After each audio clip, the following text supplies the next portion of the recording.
To our amazing viewers at Cheating Tales Lab, we'd love to hear, which part of the world are you joining us from? Let us know. Now, let's dive into today's story. Chapter 1. The Collision. Victor Parsons was grading his students' history papers when his phone rang. The red numbers on his desk clock read 3:47 p.m. Emma should have been home from soccer practice by now. His wife Kendra's voice came through strained and panicked. Victor, there's been an accident. Emma's in the hospital. The papers scattered across the floor as Victor shot up from his chair. 20 minutes later, he was racing through the corridors of St. Mary's Hospital, his heart hammering against his ribs. He found Kendra in the waiting room, mascara streaked down her cheeks, clutching a tissue. She was crossing at the light after practice. Kendra whispered. Some kid in a sports car ran the red light, going at least 50. Hit her and just drove off. A witness got the license plate. Victor's jaw tightened. In his 15 years of teaching high school history, he'd learned to control his temper, but the old instincts from his past life were stirring. Instincts he'd buried deep when he chose to become a teacher instead of continuing his work with the agency. Dr. Lillian Meadows emerged from the trauma bay, her surgical scrubs still damp. Mr. and Mrs. Parsons? Emma stable. Broken ribs, a concussion, and some internal bleeding that we've managed to control. She's lucky. It could have been much worse. Relief flooded through Victor, but it was quickly replaced by a cold, calculated anger. Doctor, when can we see her? She's sleeping now.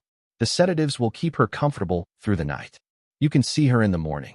As they walked to the parking garage, Detective Jerry Dixon approached them. He was a thin man with kind eyes, but Victor could see the frustration written across his face. Mr. Parsons, I wanted to update you personally. We traced the license plate. The car belongs to Kyle Sutton, son of Gordon Sutton, the CEO of Sutton Industries. The thing is, Dixon paused, clearly uncomfortable. The kid's not talking, claims he was home all day, and his father's already got a team of lawyers involved. Witnesses saw him, Kendra said, her voice rising. I know, ma'am, but Sutton's lawyers are claiming mistaken identity, and they're pushing hard for the case to be dismissed. Word is, Gordon Sutton has significant influence in this town. Victor studied the detective's face. He recognized the look, a good cop hitting a wall of corruption and power. What aren't you telling us, detective? Dixon glanced around, then lowered his voice. Between you and me, this isn't the first time Kyle Sutton's been in trouble. DUI last year, assault charges dropped 6 months ago. His daddy always makes it go away. The Suttons own half this city, including some people who should know better. That night, Victor sat in Emma's hospital room, watching his daughter sleep. Tubes and wires connected her small body to various machines, and a massive bruise covered the left side of her face. Kendra had finally gone home to shower and change clothes. He pulled out his phone and made a call to a number he hadn't dialed in 5 years. Nathaniel Kemp here. Nate, it's Victor. A pause. Victor Parsons? Well, I'll be damned. Thought you'd gone completely civilian on us. I did. I am. But I need a favor. Name it. Gordon Sutton. Sutton Industries. What do you know? Enough to know you don't want to mess with him without good reason. What's this about? Victor told him about Emma, about Kyle, about the threats to make it all disappear. When he finished, there was a long silence on the other end. Jesus, Victor. I'm sorry. How's your girl? She'll recover. But Sutton thinks his money and connections make him untouchable. They might. The man's got politicians, judges, and half the police force in his pocket. He's also ruthless, built his empire by crushing anyone who got in his way. Then he's about to learn what happens when he crushes the wrong family. Chapter 2. The Ultimatum. The next morning, Emma was awake and asking for her father. Victor held her hand as she described the accident. The green light, the roar of an engine, then nothing until she woke up in the hospital. Her soccer uniform was cut away in the emergency room, but she still wore her lucky bracelet, the one Victor had given her for her 13th birthday. Dad, are they going to catch the person who hit me?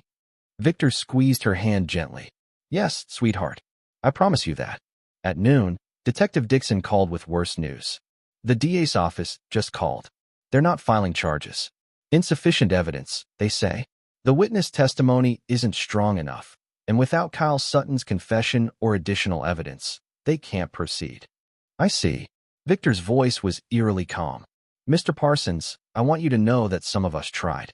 There are good people in this department who are disgusted by this. But I understand, Detective. Thank you for trying. Victor drove to downtown, to the gleaming 40-story tower that housed Sutton Industries. The lobby was marble and glass, designed to intimidate. He took the elevator to the top floor, where Gordon Sutton's executive assistant, Beverly Chambers, sat behind a massive desk. I need to see Mr. Sutton, Victor said calmly. Do you have an appointment? Mr. Sutton is extremely busy. Tell him Victor Parsons is here about his son Kyle and my daughter Emma. Beverly's professional smile faltered. She picked up her phone, spoke quietly, then hung up. Mr. Sutton will see you now. Gordon Sutton's office occupied half the top floor, with floor-to-ceiling windows overlooking the city. The man himself was tall and broad, with silver hair and expensive clothes that couldn't hide the cruelty in his eyes. He didn't stand when Victor entered. Mr. Parsons, I understand you're upset about this unfortunate situation with your daughter. Situation? Victor's voice remained level. Your son nearly killed a 13-year-old girl and fled the scene. Gordon waved dismissively. Alleged. And even if Kyle was involved, which I'm not saying he was, boys will be boys. Accidents happen. This wasn't an accident. This was criminal negligence at minimum. Now see here. Gordon stood, his voice hardening. I've been patient because I understand you're emotional. But my son has diplomatic immunity through my business connections overseas. Even if charges were filed, which they won't be, nothing would stick. I own Judge Theodore Cherry, who would hear this case. I suggest you take the insurance settlement my lawyers will offer and move on. Victor stepped closer to the desk. You have no idea who you're talking to. Gordon laughed, a harsh sound. You're a high school teacher from the suburbs. I know exactly who I'm talking to. Nobody. You have 10 minutes to call the police and arrange for Kyle to turn himself in. The laughter grew louder. Or what? You'll sue me? File a complaint? I've crushed men twice your size for half as much insolence. Victor checked his watch. 9 minutes and 40 seconds. Security. Gordon called. That won't be necessary, Victor said, heading for the door. You'll be hearing from me soon. As the elevator descended, Victor was already making calls. The first was to Nate. I need everything you have on Gordon Sutton. Financial records, business dealings, personal life. Everything. Victor, what are you planning? Justice. Chapter 3, The Gathering Storm. Back in his study that evening, Victor opened his laptop and began typing. On the surface, Victor Parsons was a beloved history teacher at Lincoln High School, husband to librarian Kendra, and father to soccer-playing Emma. But before he'd chosen this quiet life, he'd been something else entirely. For 12 years, Victor had worked for a classified division of the Defense Intelligence Agency, specializing in extracting information and assets from hostile territories.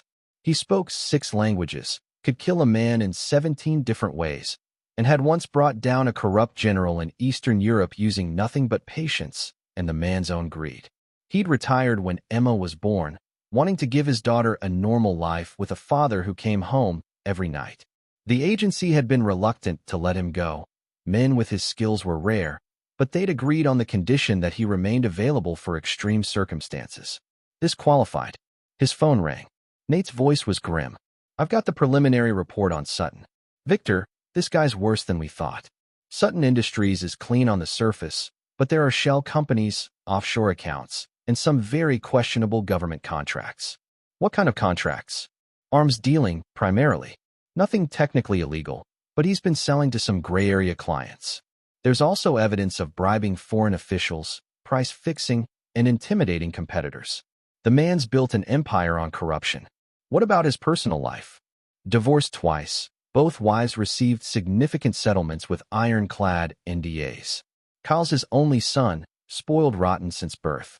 The kid's got a record of drunk driving, assault, and there are rumors about worse things that never made it to court. Victor made notes. Anything else? Yeah. Gordon's got a brother, Eugene Sutton, who runs the legal side of things. Former prosecutor who went private. Word is he's just as dirty as Gordon, but twice as smart. If you're going after this family, you're taking on both of them. After hanging up, Victor pulled out a secure phone, one that technically didn't exist. He dialed a number in Washington. Theodore Cherry, a voice answered. Judge Cherry? This is Victor Parsons. I believe you know why I'm calling. A nervous laugh. I'm sorry, Mr. Parsons, but I don't know what you mean. 48 hours ago, my daughter was nearly killed by Kyle Sutton. Today, Gordon Sutton bragged to me that he owns you. Now, I could report this conversation to the FBI's Public Corruption Unit, but I thought I'd give you a chance to explain. The line went quiet for a long moment. Mr. Parsons, I think there's been a misunderstanding. Judge Cherry, in 2019, you received a loan of $400,000 from a subsidiary of Sutton Industries to buy your vacation home in the Hamptons.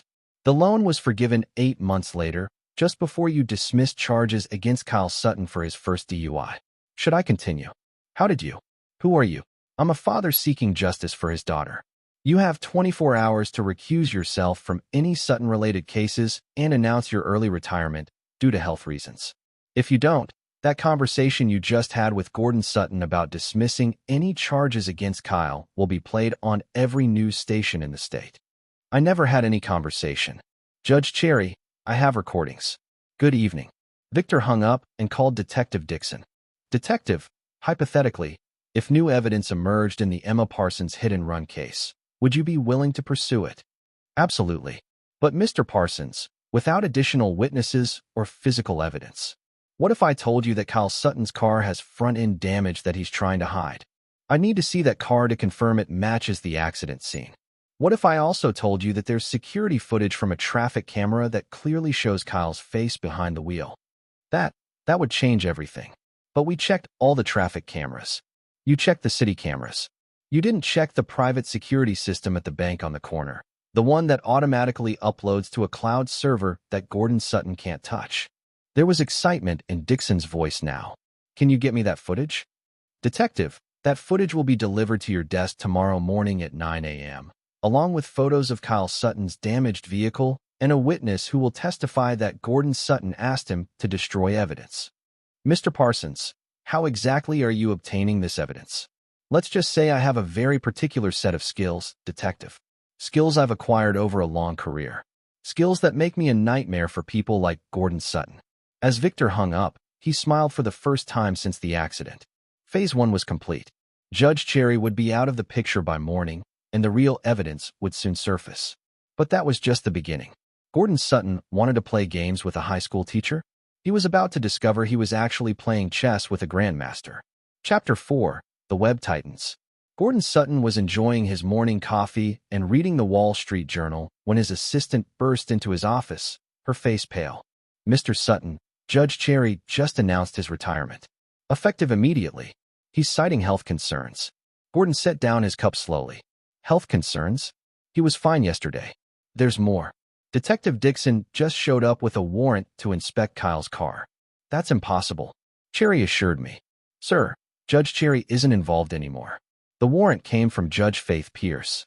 She's not one of ours. Gordon's face darkened. He grabbed his phone and dialed his son's number. It went straight to voicemail. Kyle, call me immediately. Do not speak to anyone until you talk to me. His next call was to his brother Eugene.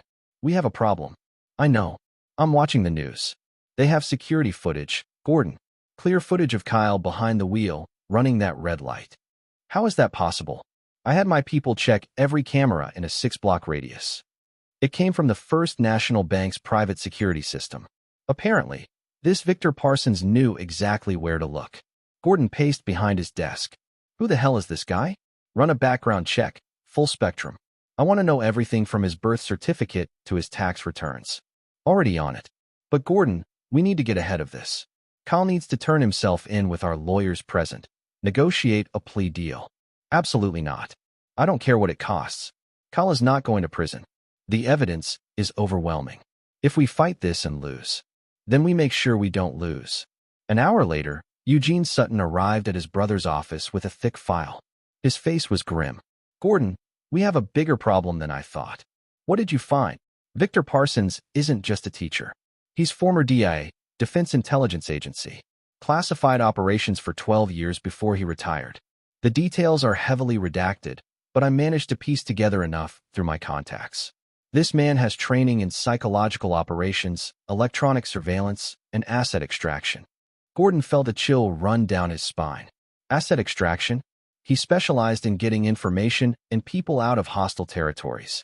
One case I found involved him single-handedly exposing a corruption ring in the Balkans that reached up to the prime minister level. Another time, he dismantled a human trafficking operation by turning the criminals against each other. How does a DIA operative become a high school teacher? Family man wanted a normal life for his daughter. But Gordon, men like this, they don't just forget their training. If anything, they get more dangerous because they have something real to protect. Gordon sank into his chair. What are you saying? I'm saying that when you threatened him yesterday, you didn't threaten a suburban dad. You threatened a man who's trained to bring down governments. And you gave him motivation. Before Gordon could respond, Beverly rushed in. Mr. Sutton, the FBI is here. They want to speak with you about your government contracts. What? That's impossible. Those contracts are sealed. Sir, they have documents. Financial records. They're asking about bribes to foreign officials and illegal arms sales. Eugene grabbed his brother's arm. How could they have gotten those records? They're kept in a secure server. Gordon's phone rang. He looked at the caller ID, unknown number. Mr. Sutton? The voice was calm, measured. Victor Parsons. You son of a bitch. What did you do? I kept my promise. You had 10 minutes to turn Kyle in. You chose to laugh instead. Now you're discovering what happens when you cross someone who knows how to fight back. You can't touch me. I have connections. Had connections. Judge Cherry retired this morning. Your FBI contacts are currently being investigated for corruption. And those arms dealing contracts you thought were secret? They're being reviewed by a congressional oversight committee as we speak. Gordon's hands were shaking. What do you want? Kyle turns himself in. Full confession. No plea deals, no reduced charges. He serves time proportional to his crime. That's impossible. I won't let my son. Mr. Sutton, you still don't understand. This isn't a negotiation. This is a reckoning. You've spent 20 years believing that money and influence make you untouchable. I'm here to prove you wrong. The line went dead. Chapter 5. Unraveling. Kyle Sutton sat in the back booth of Murphy's Tavern, a dive bar on the wrong side of town, nursing his fourth whiskey. He'd been hiding here since the news broke about the warrant for his arrest. His phone had 17 missed calls from his father, but Kyle wasn't ready to face that conversation. He didn't see the man slide into the booth across from him until a voice said, Kyle Sutton? Kyle looked up to see a middle-aged man with graying temples and intelligent eyes. The man didn't look like a cop, but Kyle's instincts screamed danger. Who's asking? Someone who knows what really happened 2 days ago. Kyle's hand tightened around his glass. I don't know what you're talking about. The cocaine in your system when you hit Emma Parsons. The fact that you were coming from Vince Castro's drug operation on 5th Street. The real reason you ran. Kyle's face went white. How could you possibly? Because I make it my business to know things, Kyle. The question is, what are you going to do about it? My father will. Your father is currently watching his empire crumble. FBI raids, congressional investigations, tax audits. He's got bigger problems than cleaning up your messes now. The man slid a business card across the table. It simply read, A. Woodard, attorney at law. Mr. Woodard here has an interesting proposal. You can either wait for the police to find you, and they will find you, and face charges for vehicular assault, leaving the scene, driving under the influence, and drug possession. Or you can turn yourself in tonight with full cooperation and face reduced charges. Kyle's mind raced. What kind of reduced charges? Vehicular assault with cooperation credit. 18 months, eligible for parole in 9. Much better than the 15 years you're looking at otherwise. My father will never allow. Kyle, the man's voice turned hard. Your father's protection is an illusion. It always was. The only person who can save you now is you. Al Woodard opened a briefcase and pulled out legal documents. Full confession, cooperation with authorities, and a personal apology to the Parsons family. In exchange, the prosecutor, who isn't in your father's pocket, will recommend the reduced sentence. Kyle stared at the papers. Who are you people? We're what happens when someone who actually understands power decides to use it for justice instead of personal gain. Meanwhile, across town, Eugene Sutton was having the worst day of his legal career. 3 of his biggest clients had terminated their contracts after the FBI raids made headlines. His private phone rang, the one only family used. Eugene, we need to meet. Gordon's voice was strained. The club? No, somewhere secure. Murphy's storage on Industrial Boulevard, Unit 247. 1 hour. Eugene found his brother in the storage unit, surrounded by filing cabinets and boxes. Gordon looked like he'd aged 10 years overnight. They froze my accounts, Gordon said without preamble. All of them. Personal, business, offshore. They have information that should have been impossible to obtain. How much? Everything. Bank records, communications, client lists. It's like someone had access to our entire digital infrastructure. Eugene sat down heavily on a box. This Parsons character. He's not working alone. This kind of operation requires resources, coordination, government-level resources. You think he's still agency? I think he called in favors. Big ones. And Gordon, there's something else. Kyle's missing. He never came home last night, and his phone's going straight to voicemail. Gordon's face went red. Find him. Use every resource we have left. What resources? Half our security team just quit. The other half is under investigation. The private investigators we usually use won't return our calls. Gordon's phone buzzed with a text message from an unknown number. Check the news. They turned on the small TV in the storage unit. A breaking news banner scrolled across the screen. CEO's son surrenders in hit-and-run case. The reporter's voice filled the small space. Kyle Sutton, son of businessman Gordon Sutton, turned himself in this evening in connection with a hit-and-run accident that left 13-year-old Emma Parsons hospitalized. Sources close to the investigation say Sutton provided a full confession and is cooperating with authorities. Gordon sank into a chair. He turned himself in? How? Why would he do that? Eugene's phone rang. The caller ID showed Kyle's number. Kyle? Where are you? Uncle Eugene, I'm in jail. They arrested me after I gave my statement. I told them everything. Kyle, what did you do? I told them about the cocaine, about running the red light, about Dad telling me to hide the car. I'm sorry, but they had evidence. They knew everything already. Eugene looked at his brother, whose face had gone ashen. Kyle, don't say another word until I get there. Uncle Eugene, there's something else. The man who convinced me to turn myself in. He gave me a message for Dad. What message? He said Dad has 8 minutes left. The line went dead. Eugene checked his watch. 9:52 p.m. Gordon, what did you tell this Parsons character? Exactly. I told him Kyle had immunity, that I owned the judge, that he should take a settlement and disappear. And what did he say? He gave me 10 minutes to turn Kyle in, or else. Eugene started calculating. Gordon, that was yesterday at approximately 2 p.m. It's been nearly 32 hours. So this entire day, the FBI raids, the frozen accounts, Kyle's surrender, this has all been orchestrated. This isn't reactive, it's planned. Professional. Gordon's phone rang again. Victor Parsons. Time's up, Mr. Sutton. Chapter 6. The Price of Arrogance. What do you want? Gordon's voice cracked with desperation. Kyle's full confession was just the beginning. Victor's voice came through clear and cold. In the next hour, you're going to discover exactly what happens when you threaten my family. I'll pay you. Whatever you want. Name your price. The price isn't money, Mr. Sutton. The price is everything you've built on corruption and intimidation. The line went dead, and immediately Gordon's phone rang again. This time it was his lawyer, Hugh Ferris. Gordon, we have a crisis.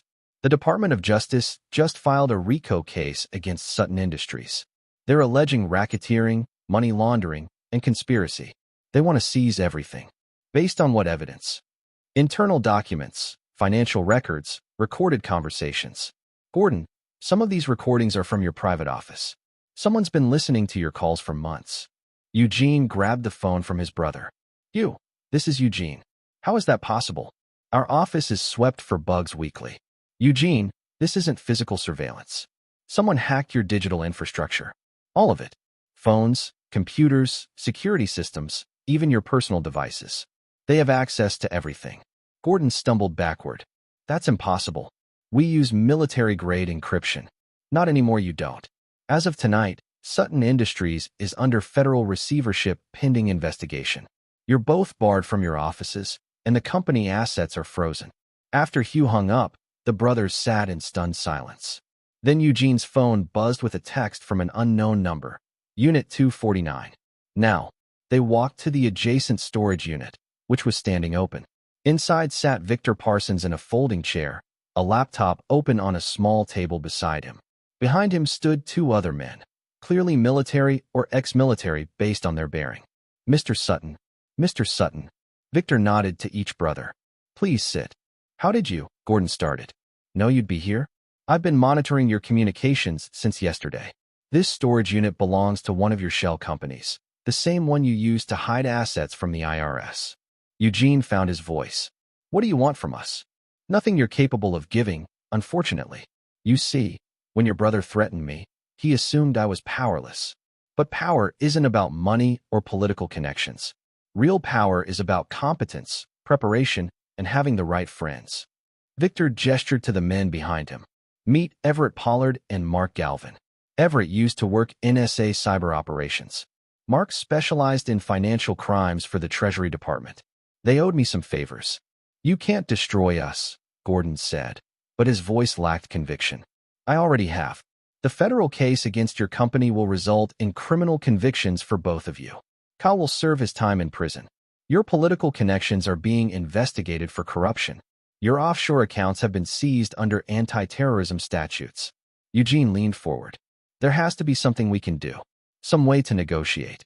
Victor's expression didn't change. Mr. Eugene Sutton, you've spent your career helping your brother escape consequences for his actions. You've intimidated witnesses, bribed officials, and perverted justice for profit. Did you really think there would never be a reckoning? We can pay you. With what? Your accounts are frozen. Your assets are under federal control. Your son is in jail, and you're about to join him. Gordon suddenly lunged forward. You destroyed my family. The two men behind Victor moved like lightning, restraining Gordon before he could reach the table. Victor didn't even flinch. Mr. Sutton, you destroyed your own family the moment you raised a son who thought he could hurt innocent people without consequences. I simply removed the protection that allowed it to continue. Victor closed his laptop and stood. Gentlemen, I suggest you contact your lawyers. You're going to need them. As they reached the exit, Victor paused. Oh, and Mr. Sutton? That recording you're worried about, the one where you bragged about owning a federal judge? It's already in the hands of the FBI. Enjoy your evening. The storage unit door slammed shut, leaving the Sutton brothers alone in the darkness. Chapter 7. The Dominoes Fall. The Sutton brothers spent the night in the storage unit, their lawyers having advised them not to return home, where federal agents were waiting with arrest warrants. At dawn, Eugene finally broke the silence. We need to run. Gordon looked up from the floor where he'd been sitting for hours. Run where? They've frozen everything. Our contacts won't return our calls. The federal case is airtight. I have emergency funds. Offshore accounts that aren't connected to the business. We can disappear, start over somewhere without extradition treaties. What about Kyle? Kyle made his choice when he confessed. We can't save him now. As they discussed their options, neither brother noticed the small device hidden among the storage unit's contents, another gift from Victor's friends at the NSA. Across town, Victor sat in his daughter's hospital room, holding her hand as she slept. The doctor said she could go home tomorrow. Kendra was dozing in the chair beside the bed, exhausted from 2 days of worry. His secure phone vibrated with a text from Nate. Sutton's planning to run. Moving on offshore accounts tonight. Do you want us to stop them? Victor typed back. Let them try. What the Sutton brothers didn't know was that Victor's operation had been even more comprehensive than they imagined. Everett Pollard hadn't just hacked their communications. He'd gained access to every financial institution they'd ever used. Every account, every transaction, every attempt to move money was being monitored in real time. Eugene's secret offshore accounts had been emptied hours ago, the funds transferred to legitimate charities and victim assistance programs. When the brothers arrived at the private airfield at midnight, they discovered their escape route had evaporated. The accounts are empty, Eugene whispered, staring at his phone in disbelief. That's impossible. Those accounts were protected by... Sir, a voice interrupted them. They turned to see Carlos Schmidt, a federal marshal, accompanied by a team of agents. Gordon Sutton and Eugene Sutton, you're under arrest for racketeering, money laundering, conspiracy, and obstruction of justice. As the handcuffs clicked into place, Gordon saw a familiar figure watching from the shadows near the hangar. Victor Parsons stepped into the light, his expression unreadable.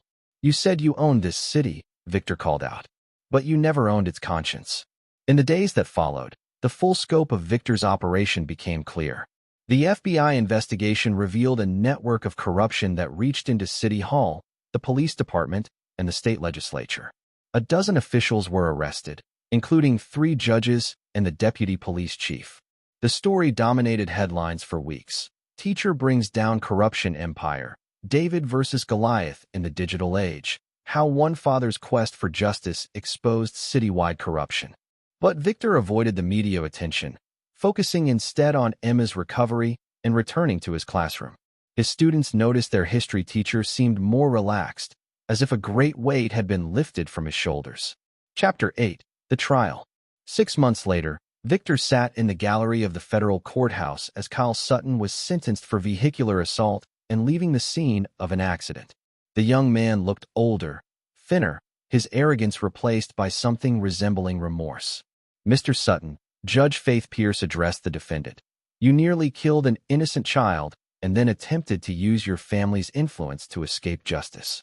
The court sentences you to 4 years in federal prison, with eligibility for parole in 2 years." Kyle's court-appointed attorney, his family's assets had been seized to pay restitution and legal fees, nodded grimly. The Sutton fortune was gone, distributed among victims of the family's various crimes and the charities Victor had designated.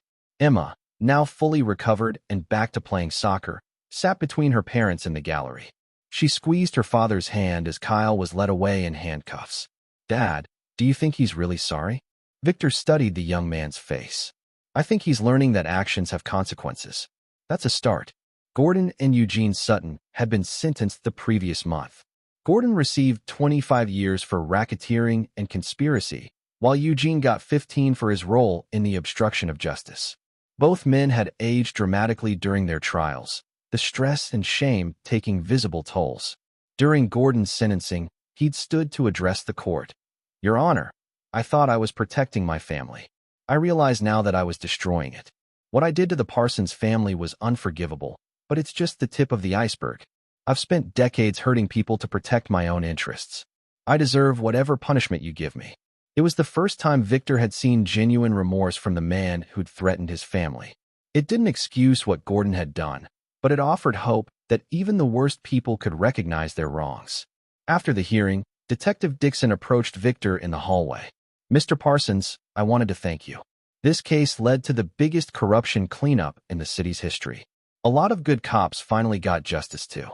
Just a teacher looking out for his daughter, Detective." Dixon smiled. "Right. Well, this teacher sure knows how to grade papers." As the Parsons family walked out of the courthouse, Victor noticed a familiar figure waiting by their car. Nathaniel Kemp stepped forward, his expression serious. "Victor, we need to talk." Chapter 9. The Final Lesson. That evening, after Emma was asleep and Kendra was grading library books, Victor met Nate at a quiet coffee shop downtown. His old handler looked tired but satisfied. "The agency wants you back." Victor stirred his coffee slowly. "I figured they might. What you did here, it was textbook. Elegant, precise, proportional. You dismantled a criminal organization without firing a shot or breaking a law. The director is impressed." "I'm not interested, Nate. Hear me out. There are other Gordon Suttons out there. Other corrupt officials, other powerful criminals who think they're untouchable. We could use someone with your skills too." "No." Victor's voice was firm. "I did what I had to do to protect my family. That doesn't mean I want to go back to that life." "Victor, you're wasted as a teacher." "Am I?" Victor smiled. "Last week, one of my students, Robbie Pennington, came to me because his father was beating his mother.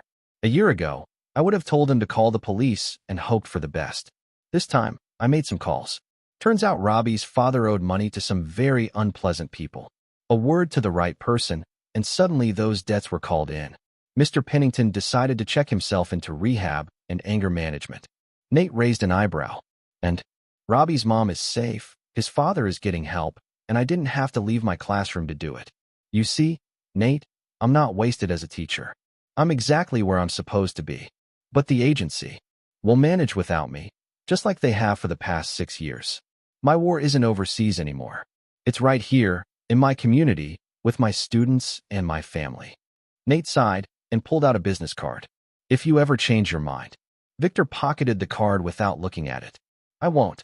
3 months later, Victor stood at the front of his classroom, teaching a lesson about the importance of civic responsibility and holding power accountable.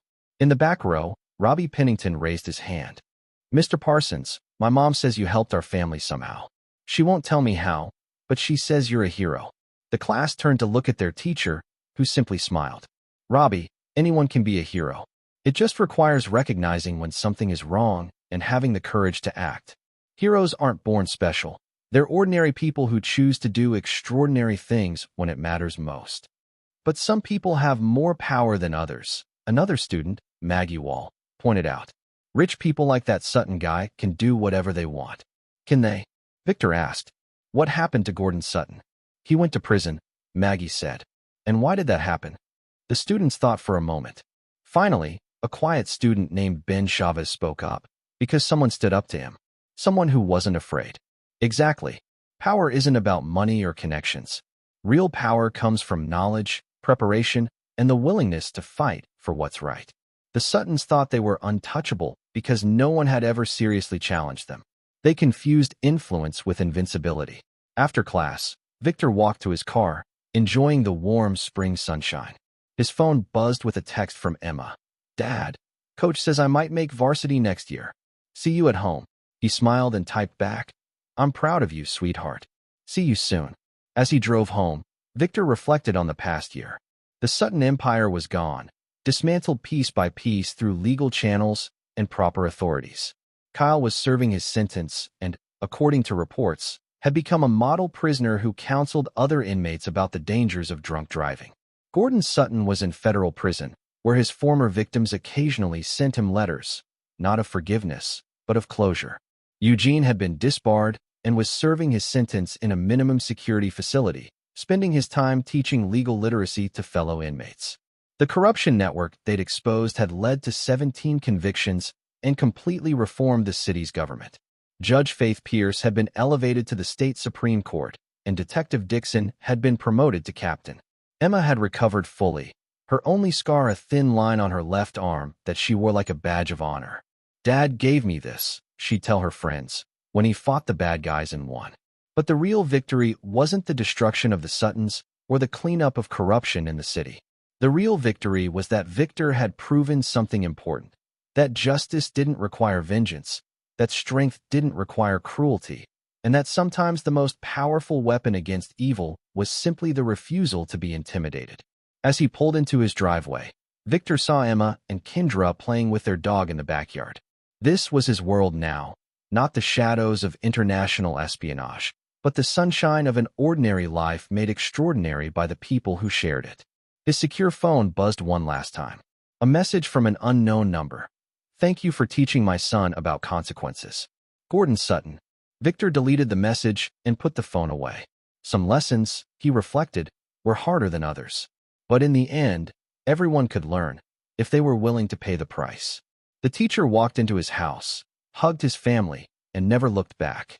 This is where our story comes to an end. Share your thoughts in the comments section. Thanks for your time. If you enjoy this story, please subscribe to this channel. Click on the video you see on the screen, and I will